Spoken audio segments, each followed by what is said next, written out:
സ്ഥലത്തേക്ക് ഓടിപ്പോവുകയായിരുന്നു. താൻ കഷ്ടപ്പെട്ട് വളർത്തിയെടുത്ത ആ മരവും ഉണങ്ങിപ്പോയോ എന്ന് നോക്കാൻ വേണ്ടിയായിരുന്നു അവൾ പോയത്. പക്ഷേ ആ മരം മാത്രം ഉണങ്ങിയതേയില്ല, കാണാൻ ആരോഗ്യത്തോടെ തന്നെ ഉണ്ടായിരുന്നു. അത് കണ്ടതിനു ശേഷമാണ് ഗംഗയ്ക്ക് സമാധാനമായത്.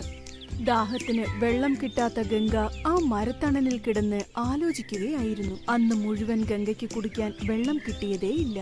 കുടിവെള്ളം കിട്ടാതെ താൻ മരിക്കുകയാണെങ്കിൽ താൻ നട്ടുവളർത്തിയ മരത്തണലിൽ തന്നെ കിടന്ന് മരിക്കാമെന്ന് കരുതി കൈയും കാലും നീട്ടി അവിടെ തന്നെ കിടന്നു.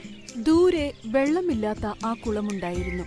അപ്പോൾ ഗംഗ വിചിത്രമായ ഒരു സ്വപ്നം കണ്ടു. അതിൽ അവൾ നട്ടുവളർത്തിയ മരത്തിന് മനുഷ്യന്റെ മുഖം വന്ന്, ഗംഗ, നീ എത്രയോ കാലം എനിക്ക് വെള്ളം തന്നിട്ടുണ്ട്. ഇന്ന് ഞാൻ നിനക്ക് വെള്ളം തരാം. നീ എന്റെ വേരൊരെണ്ണം എടുക്കുകയാണെങ്കിൽ നിനക്ക് ഉടൻ തന്നെ വെള്ളം കിട്ടും. അതുപയോഗിച്ച് വെള്ളം കുടിച്ചിട്ട് ആ വേര് അതേ സ്ഥാനത്ത് തന്നെ വെച്ചേക്ക്. ഈ രഹസ്യം നീ ആരോടും